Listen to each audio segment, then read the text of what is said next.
Malheureusement, on n'est pas champion, on est super champion. Salut à tous, c'est Linux, on se retrouve sur Rap & Foot pour une toute nouvelle vidéo, pour une toute nouvelle saison et pour un tout nouveau trophée. Donc voilà, j'aimerais commencer cette vidéo en adressant un message pur et dur à tous nos haters. Comme ça c'est dit, comme ça c'est fait. Donc voilà, on rentre dans la vidéo directement. Place à l'analyse du match. Beaucoup de choses à dire pour cette première. Vous le savez, le PSG a disposé simplement de 6 jours pour préparer ce match et lancer sa nouvelle saison 2025-2026. Donc on n'a pas vraiment eu une préparation comme l'a pu avoir notre adversaire du soir. On l'avait vu dans la précédente vidéo, Tottenham a pu disposer de 6 matchs amicaux pour se mettre en jambes. Et sincèrement et bizarrement, je ne sais pas pour vous, mais j'ai trouvé quand même les deux équipes au même niveau concernant la condition physique. Bizarrement, c'est Tottenham qui aurait dû être largement au-dessus du Paris Saint-Germain sur ce point-là. Donc voilà, on va détailler directement les compositions du match. On n'était pas si loin que ça. Et les choses ne changent pas. C'est toujours dur de définir la composition de Luis Enrique à l'avance. Donc Chevalier dans les buts, c'était déjà validé. Hakimi, Marquinhos, Pacho Mendes, c'était la défense attendue.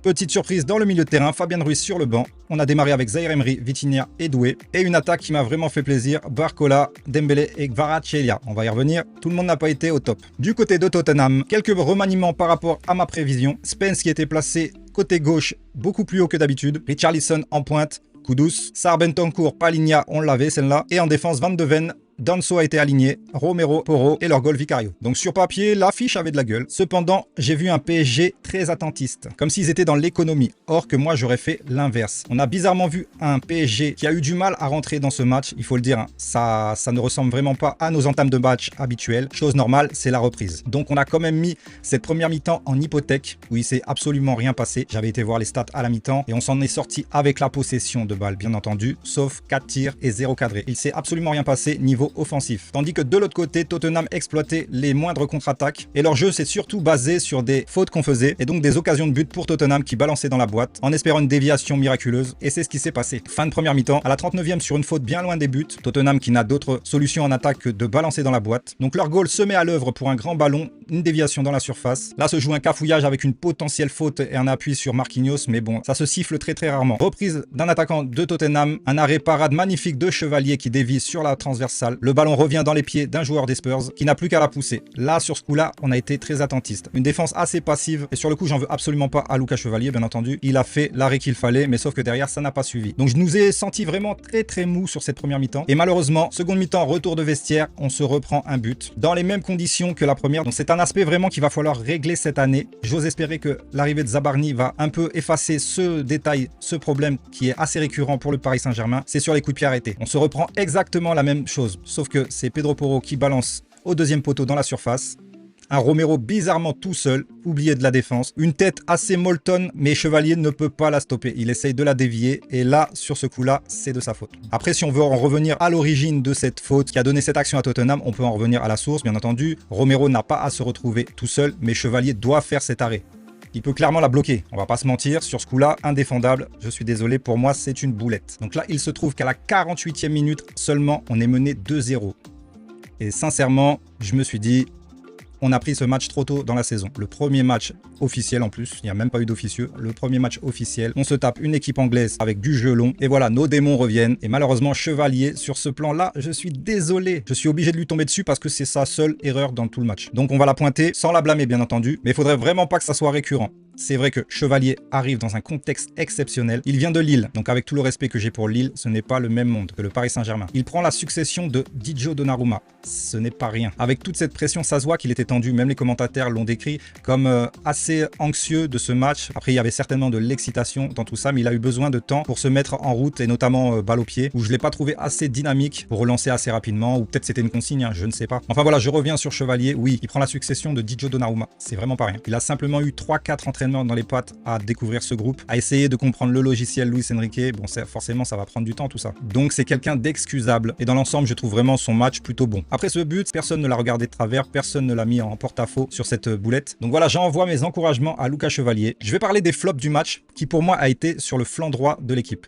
C'est-à-dire Warren Zaïre Emery, Malheureusement, j'en attendais beaucoup plus. Un Kvaratskhelia positionné à droite, mais tout le match en fait, en plus. Il a clairement pas été dans un bon jour. Et Achraf Hakimi, je vais pas vous cacher, je l'ai pas trouvé en forme vraiment. Sinon, tous les autres ont été d'un bon niveau pour une reprise. Il y en a vraiment qui ont démarré ce match en étant en claquette, en mode FC Playa, sur la plage, à la Bora Bora, tout ça. Et l'absence de Fabian Ruiz dès le coup d'envoi et aussi João Neves, ça a fait toute la différence. C'est pour ça qu'on a une ossature au niveau titulaire. Je dis Fabian Ruiz, Vitinha, João Neves. Ça tourne très bien. Ça tourne parfaitement. Il va vraiment falloir trouver... Alors, je ne sais pas si le mercato va pouvoir régler ce problème. Campos, on espère vraiment que tu vas nous dégoter un joueur au moins pour les concurrencer, pour les titiller, tout cela. Mais on le sait qu'on manque de conditions physiques. Cependant, Marquinhos a dit quelque chose. On a été la chercher au mental, cette coupe. On a vraiment été la chercher au mental. Et le foot, ce n'est pas que le physique. Et c'est là qu'on voit qu'on a passé un gap. Parce que même si la condition physique n'est pas là, on arrive à être une équipe très intelligente. Une équipe qui ne lâche pas. Et ce match m'a vraiment fait penser à celui qu'on gagne période Covid contre l'Atalanta. Bon, c'était pas du tout la même équipe, mais c'était la même mentalité, du moins pour le match en question que je réfère à celui de l'Atalanta et celui d'hier soir. Être mené et réussir à renverser un match en si peu de temps. Parce que le but de Kang In Lee, bravo à lui d'ailleurs, bravo aux entrants. J'étais vraiment pas confiant quand j'ai vu Luis Enrique faire les changements. On était mené 2-0. J'ai vu Mbaye rentrer, Lee Kang-in, Gonzalo Ramos, je me suis dit, Luis Enrique a abdiqué. Je pense que dans sa tête, il avait laissé couler cette idée qu'on puisse remporter ce soir avec si peu de préparation. Et je me suis vraiment dit, il a abdiqué, voilà, il va faire sortir les titulaires, il va faire entrer pour que tout le monde ait du temps de jeu, voilà, c'était comme ça. En fait, c'est le fait d'être mené par 2 buts d'écart. Et du coup, l'entrée de Kang In Lee, je l'ai pas trouvé bonne dès le départ. Positionné à droite, comme on a l'habitude de le voir, à faire des feintes, d'aller provoquer, mais au final revenir, une petite passe latérale, une petite passe derrière. Et à un moment, il s'est réveillé. Et il a eu plus d'impact à faire des transversales, à notamment aller côté gauche chercher les ballons, et c'est là qu'il a eu le spot sur un deuxième ballon, passe de Vitinha, il est sur le côté gauche, et je me dis mais pourquoi on le met pas relayeur gauche? Doublure de Fabian Ruiz, pour moi ça serait un poste beaucoup plus adapté à ses qualités. Et regardez, frappe en dehors de la surface, frappe croisée, imparable, bravo Kang In Lee. Là quand tu fais ça, tu ne ressembles pas à un yaourt nature. Là quand tu fais ça, on n'a pas envie de te vendre. Là quand tu fais ça, j'ai envie de te mettre dans la rotation. Donc voilà, sincèrement bravo pour les entrants qui en ont fait beaucoup plus que ceux qui ont démarré le match. Petite mention quand même à Barcola qui est sorti sur une légère blessure, qui n'est a priori pas grave, il sera peut-être laissé au repos ce week-end contre Nantes, mais j'ai bien aimé sa percussion, j'ai bien aimé du fait qu'il joue à son poste tout simplement, hein. On l'a vu la différence, hein, Barcola à gauche, Barcola à droite, c'est pas les mêmes. Et surtout quand il se pose pas de questions, t'as la vitesse, tu vois ton adversaire, tu l'as déjà jaugé pendant le match, tu le débordes, voilà, c'est comme ça que ça se passe. Donc voilà, j'ai envie de dire, malgré cette non-préparation, heureusement que les joueurs connaissent le code Wi-Fi par cœur concernant le jeu. J'ai quand même vu, allez, à partir des entrées bien entendu, hein, de la 60e à la 90e, Tottenham n'a plus rien proposé. Tottenham a reculé, chose à ne pas faire face au PSG. Les équipes n'ont toujours pas compris. 2-0 c'est rien, on sait les remonter. On sait même en mettre plus. Regardez le match face à City, mené 2-0, remporté 4-2. Je pense que s'il y aurait eu une prolongation à la place des tirs au but direct, je pense qu'on les aurait assez malmenés en prolongation. Parce qu'au final, la fraîcheur physique, tout le monde l'avait. C'est juste la condition physique. Ne pas confondre la fraîcheur physique et la condition physique. On était frais, c'est notre premier match de la saison. On n'était pas cramé. Il y a un mois contre Chelsea, on était cramé, oui. Donc là, on en est à l'égalisation du Paris Saint-Germain. J'ai sauté de joie comme jamais, comme vous, comme moi, comme beaucoup.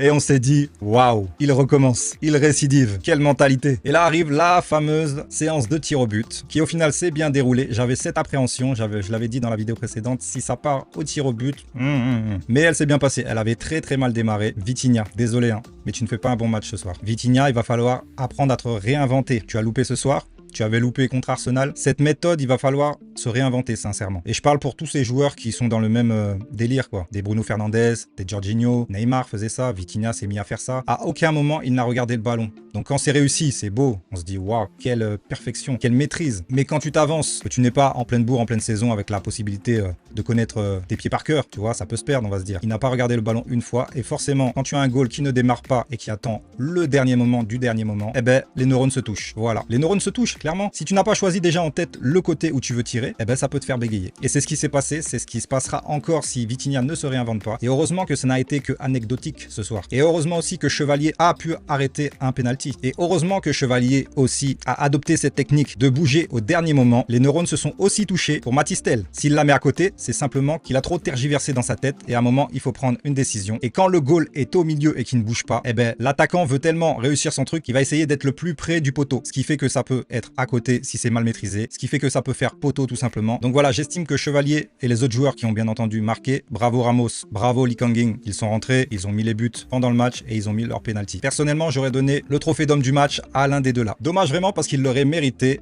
Quoi qu'il en soit, bravo Dembélé quand même. homme du match. Il le mérite aussi, même si c'était pas le plus méritant ce soir. Mais ça lui fait marquer des points concernant le Ballon d'Or. Et là, j'ai envie de dire, il y a vraiment plus de suspense. Arrêtez avec Yamal. Je vous dis mon avis sur Yamal. Surcoté. Surcoté dans le sens très talentueux, il n'y a pas de souci. Hein. Mais surcoté dans son impact concernant son équipe. Dembélé a été beaucoup plus impactant qu'un Yamal pour le Barça. Donc on peut comparer des stats, des ceci, des cela. Barcola a fait les mêmes stats que Yamal. Allez voir. Hein.